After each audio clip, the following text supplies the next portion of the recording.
Est-ce qu'on sait qu'on est en guerre?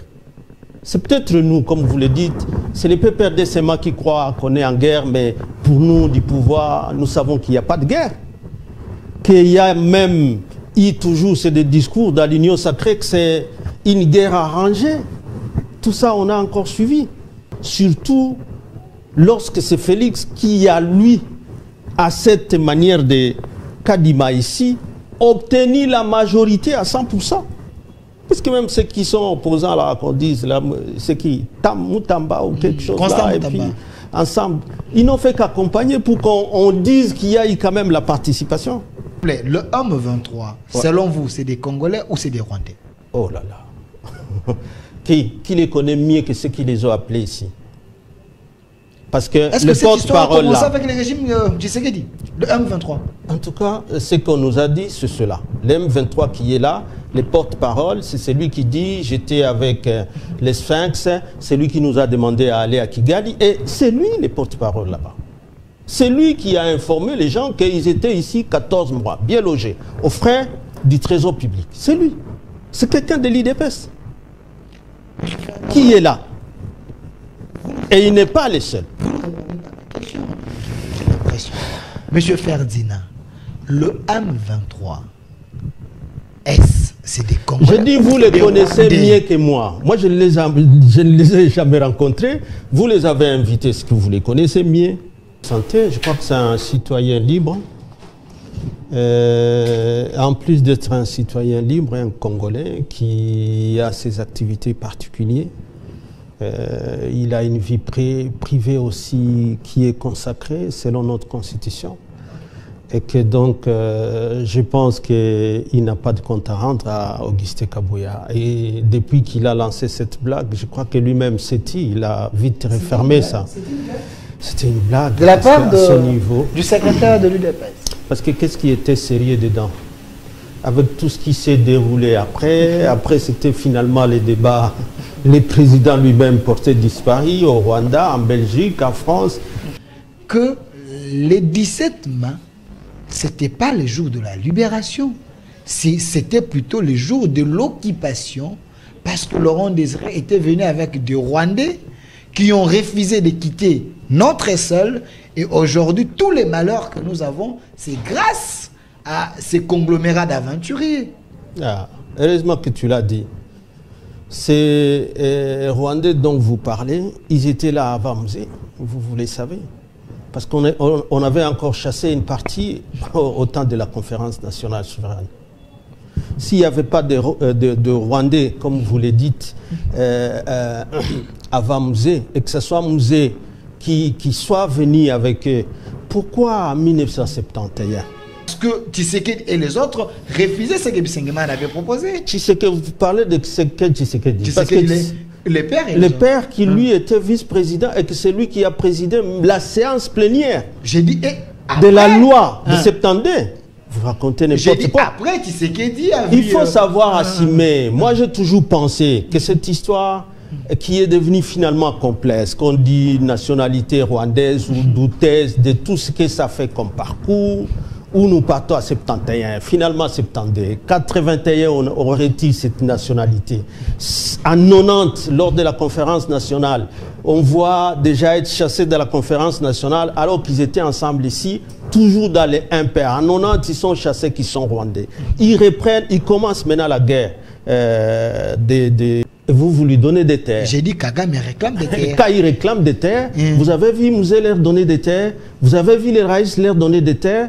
Quand l'IDPS vient au pouvoir, on est maintenant avocat de Kagame. C'est ça qui est grave. Il semble que Minembwe sous le régime Kabila. Ah, voilà encore. J'ai dit, il semble que Minembwe sous le régime Kabila. Parce que vous êtes que c'était une portion des terres maquillée, mais c'est les Rwandais qui occupaient également. Faux. Il faut demander aux gens de Fizi. Ce territoire ici, vous connaissez encore un territoire qui peut être dit qui n'était pas occupé? Même en 1800, vous confirmez que même sous le régime Kabila, même en 1885, toi tu connais, lorsque finalement le roi Léopold II, parce que c'est de lui, s'il faut commencer par l'État indépendant du Congo, qui a cédé en 1900, Monsieur C'est pas le Ferdinand. M23 aujourd'hui, remplacé par... Par un autre peuple un peu suspect. Mais c'est tout ce que nous sommes en train de dénoncer par le fait que vous avez ramené les M23.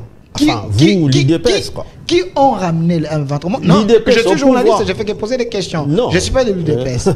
Qui ont... En le disant, c'est en réponse aux questions que vous posez comme quelqu'un de l'IDPS. Je vous pose... Et alors, je réponds Répondez. à l'IDPS. Non, parce vous que ce répondez sont pas des à l'IDPS. questions de l'IDPS. Non, les questions de, Et pourtant, du public. l'IDPS qui gère les pays, parce qu'il ne sait pas justifier aujourd'hui l'occupation qui est là, il faut distraire les gens. Il y avait des accords. Quels accords, monsieur? Une question directe, monsieur Ferdinand. Le C'est ça le 17 mai? Non, non, le AM23... C'est ça le 17 mai? Non, non, s'il vous plaît, le AM23, selon vous, c'est des Congolais ou c'est des Rwandais? Oh là là. Qui les connaît mieux que ceux qui les ont appelés ici? Parce que est-ce le que cette histoire a porte-parole commencé là... avec le régime Tshisekedi, le M23? En tout cas, ce qu'on nous a dit, c'est cela. Le M23 qui est là, le porte-parole, c'est celui qui dit « j'étais avec les Sphinx », c'est lui qui nous a demandé à aller à Kigali, et c'est lui le porte-parole là-bas. C'est lui qui a informé les gens qu'ils étaient ici 14 mois, bien logés, aux frais du trésor public. C'est lui. C'est quelqu'un de l'IDPS qui est là. Et il n'est pas le seul. Monsieur Ferdinand, le M23, c'est des Congolais? Je dis, vous les connaissez mieux que moi. Moi, je ne les ai jamais rencontrés. Vous les avez invités, ce que vous les connaissez mieux. Nous ne connaissons que ceux qui parlent. Au moins un, celui qui parle, c'est celui-là, que à 2013, c'était pas lui. Mais celui qui est là, c'est quand même quelqu'un qui est de l'IDPS. Et il est dit, et il n'a jamais été contredit, malheureusement. Je ne sais pas si tu viens maintenant les contredire aujourd'hui. Je fais que poser des questions. Vous n'avez pas, encore une fois de plus, répondu à ma question. Delphin, Monsieur Ferdinand Delphin, je crois qu'il faut que je te dise, en répondant à ta question, qu'il ne faut pas distraire. Non, non. On voit bien la stratégie de l'IDPS d'étouffer la date du 17 mai. Vous étouffez la date du 17 mai, qui est la date finalement de ces soldats inconnus qui s'est donné pour la libération de ce pays. Il semble que c'est une date de malheur. C'est une date de malheur pour justement, pour ceux qui étaient impairs et la fausse opposition de l'époque. Parce que finalement, l'IDPS c'était une fausse opposition alors, à l'époque. Si vraiment la date 17 c'est une date de malheur, alors donc nous comprenons tout ce qui s'y passe. Aucun défilé, même pour l'indépendance. Et l'indépendance c'était une date de malheur. Si on ne sait pas faire le défilé au 17, qui est finalement devenu notre journée pour les militaires, c'est la journée au moins pour les militaires encore engagés aujourd'hui au combat, mais que vous aliénez par des accords de cessez-le-feu, une feuille de route, et ces conventions de Nairobi là, vous les liez dedans, et vous ne voulez pas qu'on parle de ça. Et vous savez pourquoi? Lorsqu'aujourd'hui, tout le temps vous êtes dans les débats de la révision, j'ai suivi les présidents de la République parler de changement de la Constitution. On va en parler, mais monsieur... Non, non, s'il vous plaît. C'est le cas, laissez-moi vous dire. Oui, nous voyons déjà où vous allez. Nous voyons déjà où vous allez. Parce que lorsque vous êtes liés, vous liez les pays dans les accords de l'EAC. Les accords de l'EAC, vous savez bien que cette convention, je crois l'article 4, où lorsque vous adhérez à l'EAC, l'EAC prend la souveraineté sur vos terres et peut céder vos terres. Parce que vous parlez de la terre. Et alors, ça signifie quoi? Notre constitution, qui interdit ça? Qui condamne ça comme une infraction de haute trahison? Notre constitution, lorsque vous lisez les articles 214, 215, en réalité, à un moment 218, à un moment donné, votre convention, en tant que traité de Nairobi, là, de l'EAC, prend le dessus sur notre constitution. Et que donc, pour que ça soit effectif, que toutes ces terres qui occupent aujourd'hui les M23 soient une réalité à faveur de ces gens, ça sera notre constitution qui sera modifiée. C'est là que je vous vois venir. Monsieur et que donc, tout ce qu'il y a eu, laissez-moi terminer par là, tout ce qu'il y a eu comme mascarade des élections, pour que vous ayez la majorité. Parce que pour ne pas aller au référendum, on dit les congrès, lorsqu'il y a une révision, pour ne pas aller au référendum, si les congrès votent aux 3 quarts cette loi-là de modification de la Constitution passe sans référendum. Vous les avez déjà. Donc vous avez toutes les conditions pour rester dans vos traités de l'EAC et céder l'Est. C'est dans ça que vous êtes. Alors, M. Ferdinand Cambéré. Je suis en train de m'interroger. On est en train simplement de regarder les démarches qu'il y a. On laisse la crise s'approfondir. Et que les peuples parlent, qui ne parlent pas. Benila, d'ailleurs, que les jamais, c'est Mouyaya qui l'a dit à Goma. Ça, c'est encore petit. Vous ne voyez que les bombardements à Goma. Vous ne liez pas les deux. Monsieur Ferdinand Cambéré, je sens une fixation sur Mouyaya. Parce que fixation en quoi? Il a parlé du peuple congolais. Il a parlé du peuple congolais qui est en train d'être décimé. Et ça, c'est inacceptable. Qui est-il? Sinon que... Il est le porte-parole du gouvernement, il a plus les informations que moi. Et alors, non, que vous et moi. Non, quand il parle de nos morts, il doit parler exactement tel que c'est. Monsieur Ferdinand Cambéré, calmez-vous. Aujourd'hui, apparemment, je constate que vous excellez plus dans la diversion. Je répète ma question d'une autre manière. Mamadou la diversion, c'est de votre part. S'il vous plaît. Mamadou Ndala à l'époque. Mamadou Ndala à l'époque, avec notre armée, combattait quel M23? Le M23 des Congolais ou le M23 des Kagame? Le M23 qui est là est de qui? Je posais la question. Non, le M23 qui est là est de qui? Évitez la discrétion, la diversion. Monsieur. La diversion est de vous, Delphin. Répondez à ma question. Je suis venu pour la journée du 17 mai pour que notre militaire qui est engagé au frais soit honoré, soit respecté et soit équipé pour terminer cette guerre-là. Répondez à ma question. Je ne suis pas venu pour ce genre de questions. Répondez à ma question. J'ai dit, je ne suis pas venu pour ce genre de questions. Vous me ramenez dans la diversion pour que on ne parle pas en réalité des vrais problèmes de la société. Je vous dis, cette date, il y a plusieurs Congolais qui n'apprécient pas cette date, qui pensent que ce n'est pas la date de la... Non, j'ai dit, qui pensent que la date du 17 mai, ce n'est pas la date de la libération. Je répète ma question. C'est la date de quoi? Je répète la question. Mamadou Ndala est mort.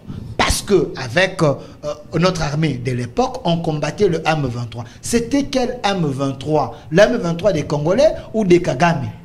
Oh, il y a aussi un M23 des Congolais. Mais je pose la question parce que Mamadou Ndala est mort. Est-ce que je suis du M23, monsieur Delphin? Je vous ai dit, cessez de faire la distraction. Je ne suis pas du M23. Vous avez dit que vous avez mis fin. Vous avez mis fin. On l'a neutralisé. Oui, c'était quel M23 que vous avez mis fin? Les M23 qui étaient soutenus par le Rwanda et l'Ouganda. Donc parce le Rwanda soutenait le M23. Et il a cessé de les soutenir. J'ai dit le Rwanda soutenait le M23. Donc le M23 de l'époque, c'était branche armée du Paul Kagame. Oh là là. Où est-ce que tu veux en venir, monsieur? Non, mais je pose Est-ce que tu sais que ces gens occupent depuis plus de 2 ans notre territoire national? Monsieur Ferdinand. Est-ce que tu sais qu'ils occupent plus de 2 ans? Est-ce que vous pouvez répondre tout simplement à mes questions? À quelle question? Donc, je ne suis pas à l'interrogatoire. Je suis dans un débat. Delphin, il faut toujours savoir respecter vos invités quand vous les appelez ici. Non, je fais que poser des questions. Vous n'êtes ni un OPJ, ni un officier du ministère public, ni encore moins un agent de renseignement. OK? Monsieur Ferdinand Cambéré, comprenez... Faites évoluer les débats dans ce qui intéresse la République. Si vous avez un groupe de gens que vous êtes en train de satisfaire, que ne poser des questions que dans ce sens, bon, ça n'ira pas avec moi. Moi, je suis scientifique. Si tu ne veux pas raisonner comme un scientifique, ça n'ira pas. Monsieur Ferdinand Cambéré souffra répondre aux questions des Congolais. Je comprends. Quel Congolais tu parles? De quel Congolais tu parles? J'ai fait les ponts entre le peuple et vous. Non. Les Congolais veulent savoir. J'ai l'impression que tu es au service. Alors pose tes questions. Pas de problème. Ouais. Je vous réponds cette question d'une autre manière. Quelle question? L'état initial que le M23 de l'époque occupait, c'était où? C'était au Rwanda ou c'était au Congo? S'il vous plaît, tu parles de quoi? Je me rappelle, sous le régime Tshisekedi, vous avez dit, le M23, vous avez trouvé la solution, ils étaient retournés à leur état initial. Quelle est la solution que tu cherches? Monsieur Ferdinand Cambéré, parce que vous avez dit que le régime Tshisekedi a ramené ces M23. Vrai ou les faux? A invités. Vrai ou faux? C'est eux-mêmes qui ont dit. J'ai dit, il les a invités. Non, Alors, vrai ou faux? Il les a invités. Alors, leur état initial, où ils étaient sous votre régime, c'était au Congo ou au Rwanda? Mais, monsieur, quand on les a délogés de quel territoire?